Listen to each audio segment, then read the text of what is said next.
아멘. 네. 여러분 오늘 신앙의 성장 세 번째 시간이에요. 두려움에 대해서 오늘 말씀 나누도록 하겠습니다. 여러분 우리 각 사람이 굉장히 다양하고요. 다양한 삶의 형편을 지나온 게 분명하죠. 틀림없죠. 그럼에도 불구하고요. 이렇게 각자가 다 다양함에도 불구하고 공통되게 경험하는 한 경험이 있습니다. 무엇이냐 하면 바로 두려움입니다. 두려움. 그죠? 누구나 두려움을 느낀다는 것이 사람이라면 모두가 공통적으로 경험하는 경험이죠.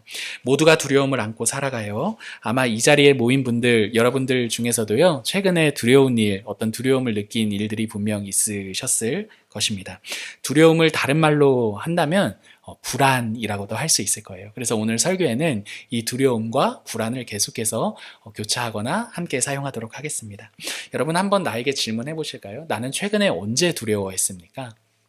또는 나는 최근에 어떤 장면에서 굉장히 불안해했습니까? 아마 스스로에게 질문해 본다면 이 최근에 또는 어떤 살아오는 경험 중에 굉장히 두려워했거나 불안했던 경험 누구나가 한 번쯤 해보셨을 경험일 것입니다. 여러분 오늘 본문 속 아브라함도 지금 마찬가지의 상황이라는 것 알고 계실까 모르겠어요. 아브라함에게도요 오늘 본문을 살펴보니까 우리가 느꼈던 그러한 두려움을 느끼고 있는 상황입니다. 1절 한번 눈으로 보실까요? 제가 읽을게요. 이후에 여호와의 말씀이 환상 중에 아브라함에게 임하여 이르시되 아브라함아 두려워하지 말라 나는 너의 방패요 너의 지극히 큰 상급이니라. 여러분 하나님께서 아브라함에게 뭐라고 말씀하시느냐 하냐면요 두려워하지 말아라 이렇게 말씀하세요. 그죠? 여러분 그럼 하나님이 아브라함에게 두려워하지 말아라 라고 말씀하신다는 건 지금 아브라함이 무엇하고 있다라는 말입니까? 두려워하고 있다라는 상황이라는 것을 알 수가 있는 거죠.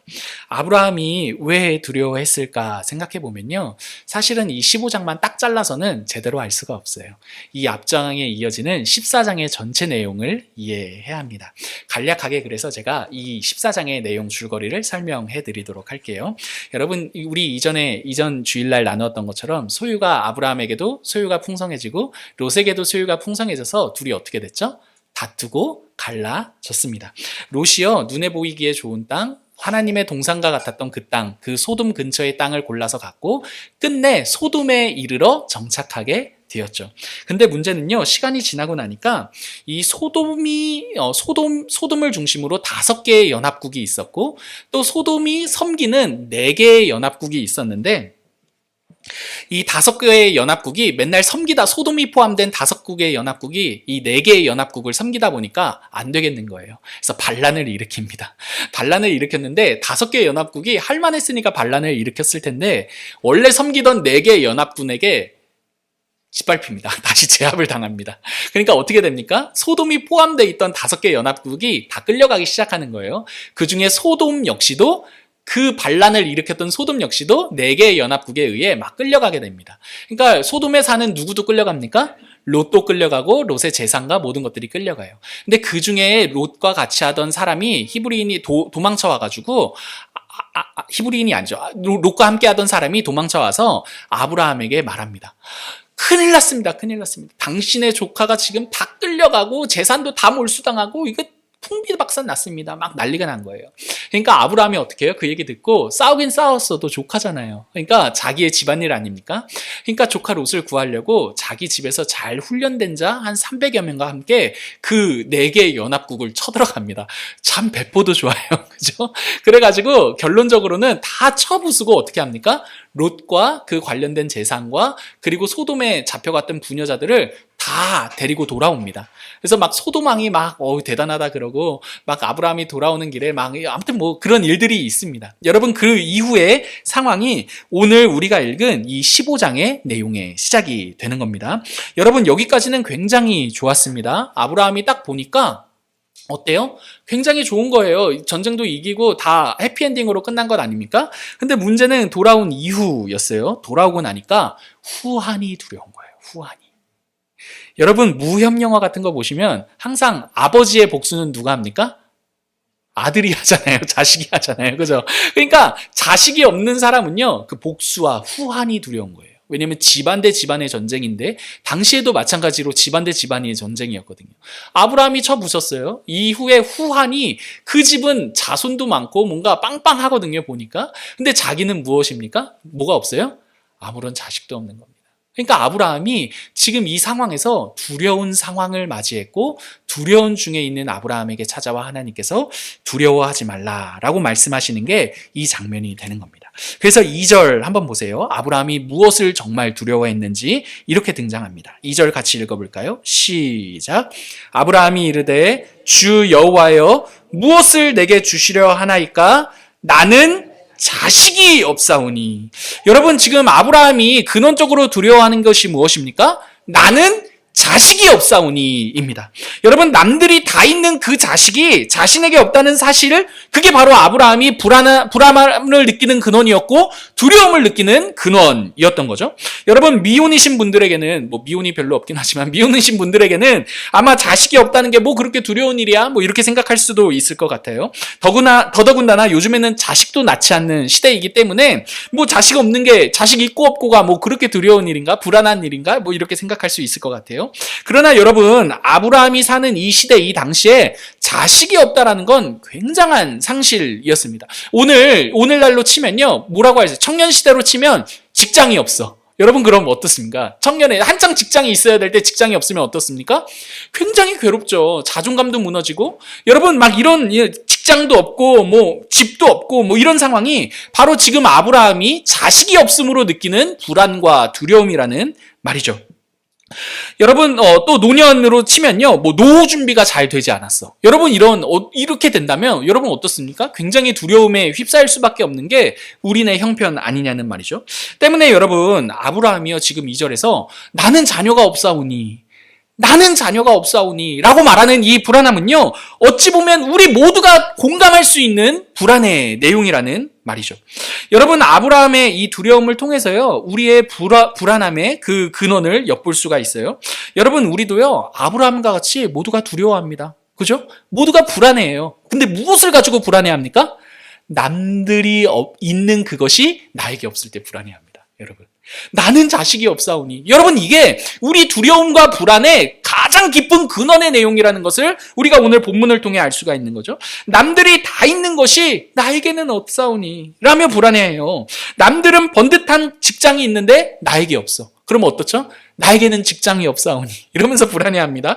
남들은 화목한 관계가 있어요. 보니까 화목하게 잘 어울려.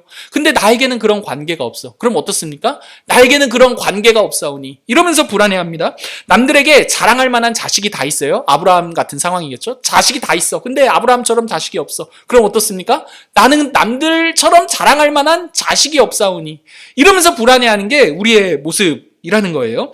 여러분, 이렇게 남들에게는 있지만 나에게 없는 것을 볼 때 우리는 나에게는 없사오니 이러면서 불안해한다는 것을 우리가 오늘 본문을 통해 알 수가 있는 거죠. 여러분, 얼마 전에요, 제가 한 책을 보는데요, 이렇게 남들에게 다 있지만 나에게 없는 이 불안함과 두려움을 자극해서 우리 사회가 돈을 번다라는 이 대목을 기록한 정지우 작가의 책을 본 적이 있어요. 여러분, 정지우 작가가요, 인스타그램에는 절망이 없다라는 책을 썼는데요. 인스타그램 아세요? 어르신분들은 잘 모르시죠. 여러분, 그런 게 있습니다. 젊은 사람들이 거기에 자기 일상을, 삶을 사진과 이런 걸로 올리면서 하는 거예요. 여러분, 그 정지우 작가가요, 인스타그램 안에는 절망이 없다라는 책에 우리 사회의 이러한 단면, 사람들의 불안을 자극해서 돈벌이 수단의 그 불안을 자극해서 돈을 버는 우리 사회의 단면을 꼬집는 글귀가 이렇게 있었어요. 제가 한번 읽어드릴게요. 여러분 한번 따라와 읽어보십시오. 어떤 기업에 취업하기 위해 필요한 토익 점수가 850점이라고 해보자.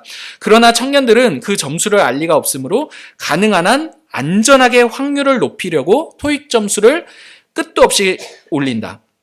850점이면 아마 충분했을 텐데 불안하여 950점을 만들어 놓는다.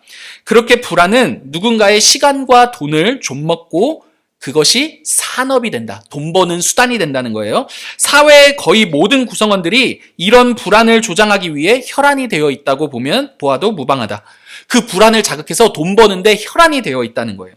불안이 커질수록 거대해지는 산업들이 있기 때문이다. 여러분 강남역에 가면 뭐가 진짜 많은지 아세요? 어학원 많습니다. 어학원. 굉장히 많아요. 어학원이. 막 불안을 자극해가지고 막 이런 거죠.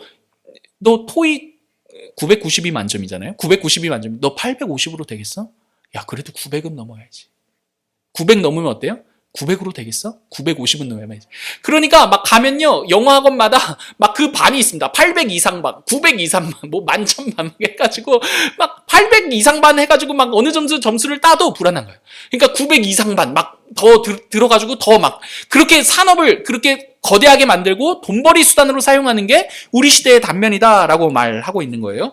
여러분, 그런데요, 조금 더 이렇게 말합니다. 제가 조금 더 읽어드릴게요. 언론은 사회 전체의 불안을 가중시키고자 하는데 그럴수록 사람들은 뉴스를 찾기 때문이에요. 언론이 불안을 자극한다는 거예요. 그래야 뉴스를 보고 뉴스를 보는 사람들로 인해서 돈벌이 수단이 되니까 무언가 놓치는 것은 없는지, 그래서 나락으로 떨어지지 않는지, 내가 몰라서 안 되는 기회나 정보들이 없는지를 찾으며 두리번거리게 한다. 학원 강사나 컨설팅 업체들은 불안을 조장해야 하는 건 두말할 것도 없다. 이런저런 자격증이 없으면 평가 점수가 미달되면 더 나은 기회들 을 놓칠 것이라고 끊임없이 속삭여야 사람들은 돈과 시간을 다 갖다 바치기 때문이다. 여러분, 우리 사회가 어떤 사회라고 꼬집는지 대략 아시겠죠? 여러분, 저자는요, 책에서 이런 거예요. 우리 사회가 이런 거죠. 야, 남들은 다 있는데 너만 없는 거 아니야? 막 이런 불안들을 자극해가지고 돈을 버는 사회가 우리 사회라는 거예요. 그 불안을 가지고 사람들이 돈과 시간을 바치고자 하는 것이고, 그거를 이용해 돈 버는 사회가 우리 사회다라고 그 단면을 꼬집고 있는 거죠. 과연 이것이 옳으냐라고 또 질문하고 있는 거고요. 여러분, 우리 역시도요, 이렇게 우리의 불안함을 자극받아서 무언가를 해본 경험이 있을 것 같아요. 그렇지 않아요? 불안함을 자극받아서. 여러분, 어른분들은 모르겠어요. 근데 최근에 한 1년 전만 해도 청년들이요, 영혼을 끌어 집을 사는 일들이 있었습니다. 그래서 영끌이라고 하거든요. 영끌. 있는 거 없는 거 다 끌어가지고 집을 사는 거예요. 왜요? 집이 없으면 불안하니까. 남들 다 있는데 너 그거 없어도 돼? 막 이래버리니까.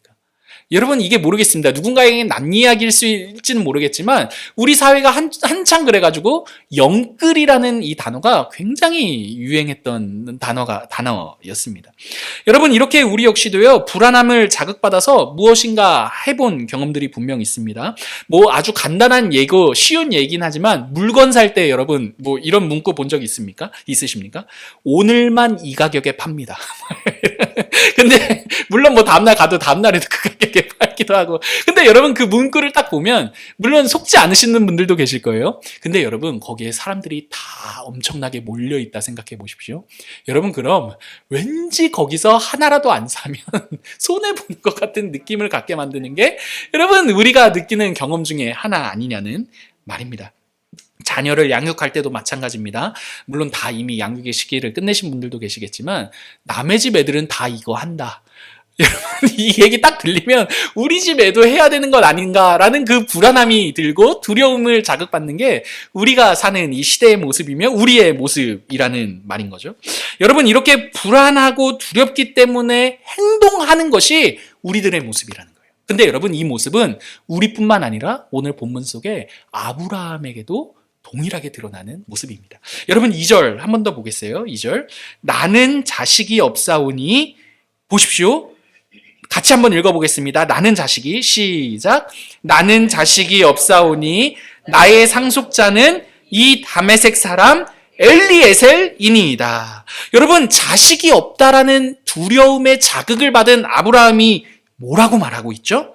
하나님, 제 상속자는 지금 눈에 보이는 저의 이 종 다메섹 사람 엘리에셀입니다. 엘리에셀로 합시다 라고 말하는 게 지금 아브라함이 2절에 하고 있는 말인 거죠. 여러분, 이 말은요, 아브라함 나름대로 두려움에 자극을 받은 아브라함 나름대로 이 두려움을 극복하기 위한 나름대로의 해결책이라는 것을 알 수가 있습니다. 남들이 다 있는 그것을 자신의 몸을 통해서는 만들 수 없으니까 그와 비슷하게 해서라도 남들에게 있는 그것을 나도 갖겠다라는 게 오늘 이 2절의 아브라함의 말인 거죠. 이렇게 해서라도 나의 불안함과 나의 두려움을 극복해보겠다라고 말하는 겁니다.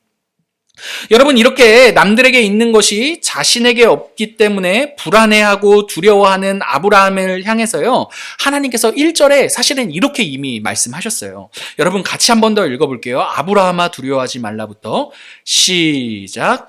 아브라함아 두려워하지 말라. 나는 내 방패요 너의 지극히 큰 상급이니라. 여러분, 지금 남들에게 다 있지만 나에게 없어서 불안해하는 아브라함에게 굉장히 하나님께서 중요한 말씀을 하시는데, 그게 어떤 말이냐 하냐면, 나는 너의 방패이고 나는 너의 지극히 큰 상급이라는 이 말입니다.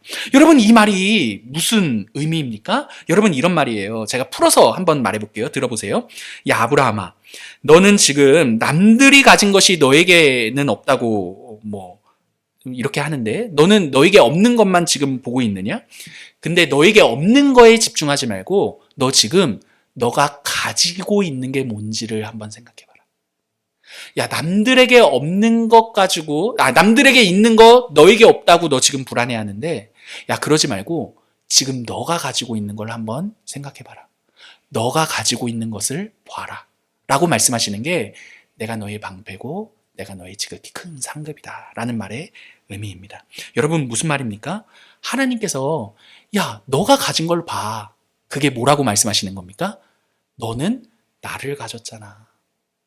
여러분, 그 말이 너의 방패, 내가 너의 방패고 내가 너의 지극히 큰 상급이야 라는 말의 의미가 되는 겁니다.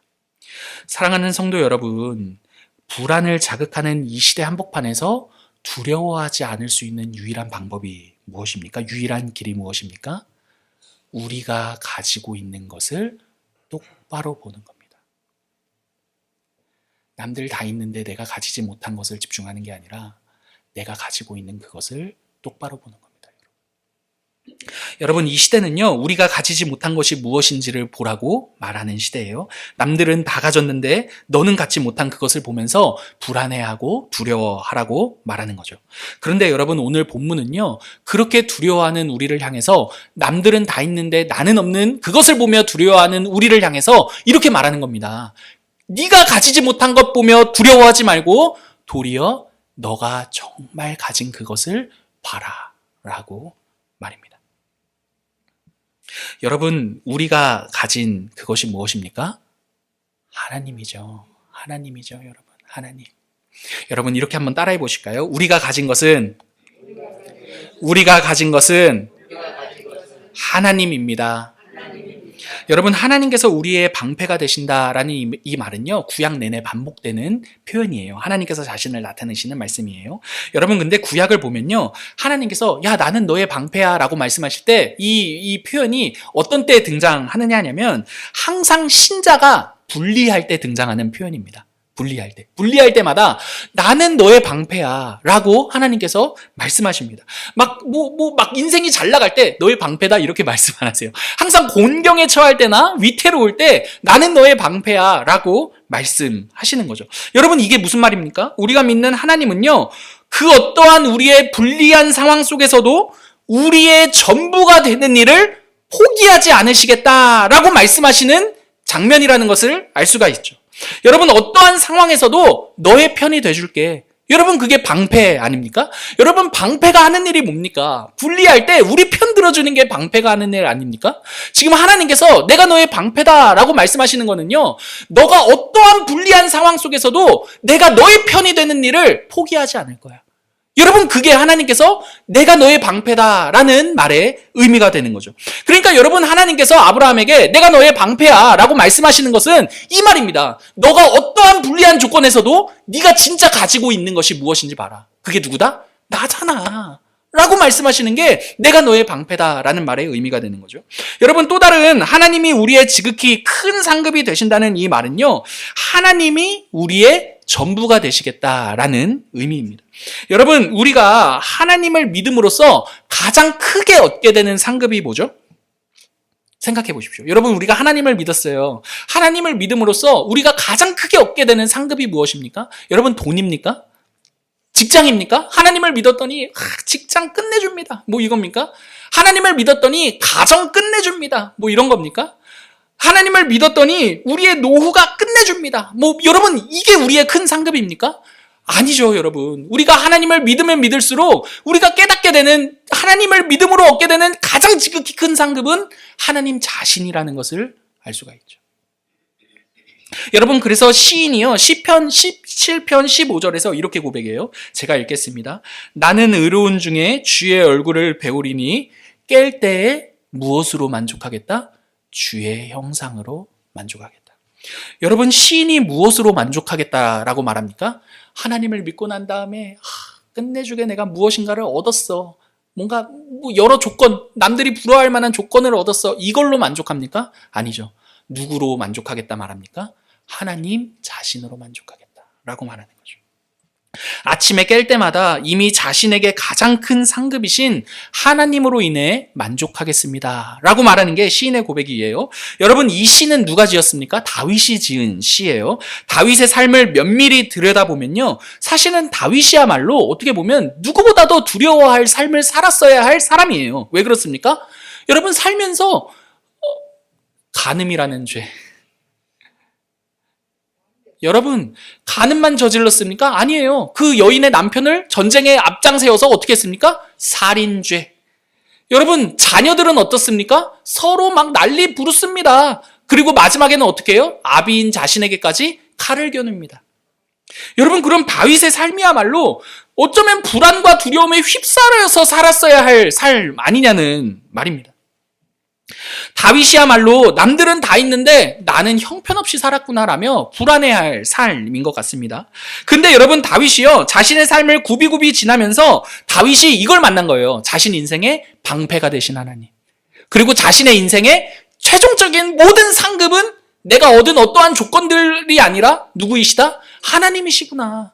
여러분, 그걸 만난 하나님이 그걸 만난 다윗이 오늘 시편에서 이렇게 고백하는 거죠. 내가 아침에 깰 때 다른 그 무엇으로 만족하는 것이 아니라 나의 전부가 되신 그 하나님으로 인해 내가 만족하겠습니다 라고 고백하는 거죠. 여러분, 하나님께서요, 아브라함의 두려움을 잠재우시는 또 다른 장면이 등장해요. 그것은요, 내가 한다입니다. 내가 한다. 아브라함이 두려움에 자극받아 자기가 뭐라도 해보겠습니다 라고 하는 그 아브라함을 향해, 아니, 내가 할 거야. 그게 4절과 5절입니다. 4절과 5절 같이 읽어볼게요. 여호와의 말씀이, 시작.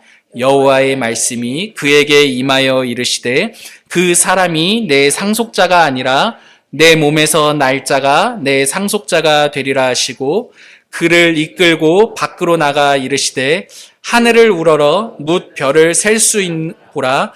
또 그에게 이르시되 내 자손이 이와 같으리라. 여러분, 4절을 보시면요, 이런 말이에요. 너의 종이 너의 상속자. 너는 너 종을 가지고 상속자 만들자고 하는데, 아니, 너의 종이 너의 상속자가 될 게 아니라 내가 너의 몸을 통해 만든 그 자식을 통해 너의 상속자가 되게 할 거야 라고 말씀하시는 거죠. 때문에 4절과 5절을 요약하면 이겁니다. 너가 하는 거 아니고 내가 할 거야.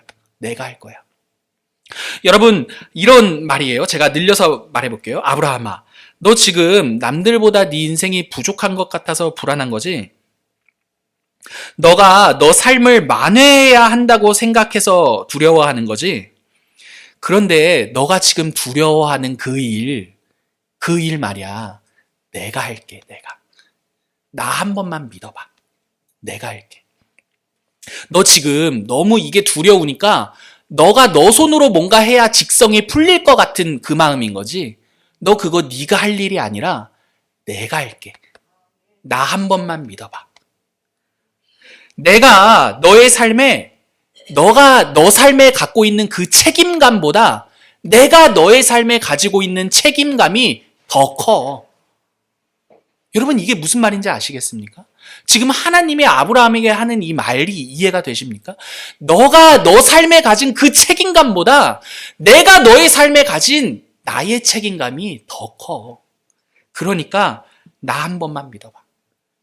너가 가진 너의 삶에 너가 가진 너의 열심보다 내가 너의 삶에 가진 나의 열심이 더 커. 그러니까 내가 할 거야. 내가 할게. 나 한 번 믿어봐. 여러분, 그래서 6절 보세요. 6절. 그래서 아브라함이 이 4절과 5절을 통해 어떻게 됩니까? 같이 한번 읽어볼까요? 6절 시작. 아브라함이 여호와를 믿으니. 아멘. 여러분, 아브라함이 여호와를 믿는 겁니다. 왜요? 하나님이 하시겠다니까. 여러분, 아브라함이 괜히 6절에서 믿습니다 이런 게 아니에요. 여러분, 4절과 5절 속에 하나님께서 그거 내가 할 거야. 너가 그 불안해해서 네 손으로 해야 직성 풀릴 것 같은 그 일, 너 손으로 해서 너가 해결돼서 끝낼 일이 아니라 내가 해서 내가 마무리할 거야. 왜? 내가 너 삶에 가진 책임감이 너보다 크니까. 왜? 내가 너 삶에 가진 너의 열심보다 내 열심이 더 크니까. 그러니까 아브라함이 어떻게 합니까? 아브라함이 여호와를 믿음에. 사랑하는 성도 여러분, 때문에 두려움의 반대말이 뭔지 아세요? 두려움의 반대말? 믿음입니다. 믿음. 믿음의 반대말이 뭔지 아세요? 두려움입니다. 왜 두려워합니까? 하나님이 할 것을 믿지 못하기 때문입니다. 여러분, 우리가 왜 두려워하는지 생각해 보십시오. 하나님을 믿지 못하기 때문에 두려워한다는 것을 알 수 있어요. 내가 하나님보다 내 삶에 더 책임감이 크다라고 생각할 때 두려워하게 됩니다. 하나님보다 내가 내 삶에 책임감이 더 크다라고 믿을 때 불안해하는 거죠. 근데 여러분, 절대 그렇지 않다라는 것을 기억하시기 바랍니다. 우리가 우리 삶에 느끼는 책임보다 하나님께서 우리 삶에 느끼시는 책임감이 더 크십니다. 여러분, 만약에 우리 삶에 대한 책임감이 하나님이 아무런 그 책임감이 크지 않으셨다면 하나님을 믿지 못해 불안해하고 두려워하는 아브라함을 하나님이 굳이 찾아와 이렇게까지 별들까지 보여주시면서 설득하지 않으셨을 것입니다. 여러분, 자녀를 다 키워보셨으니까 여러분 자녀를 키울 때요, 여러분 아주 오래된 이야기이시겠지만 타임머신을 타고 기억해 보십시오. 여러분, 자녀를 키울 때 아침에 깨우잖아요. 학교 가라고 깨우는데 안 일어나면 누구 손해입니까? 지 손해입니다. 근데 여러분, 안 일어나면 누가 더 애가 탑니까? 부모가 애가 탑니다. 부모가. 아침 다 차려놓고 먹고 가라 그럽니다. 근데 아침 안 먹으면 누구 손해입니까? 지 손해입니다. 근데 안 먹는 자녀를 보면 그 당사자가 느끼는 손해보다 누가 더 크게 손해를 느낍니까? 부모가 느끼죠. 여러분, 이 마음을 아십니까? 제가 그럽니다. 여러분, 제가.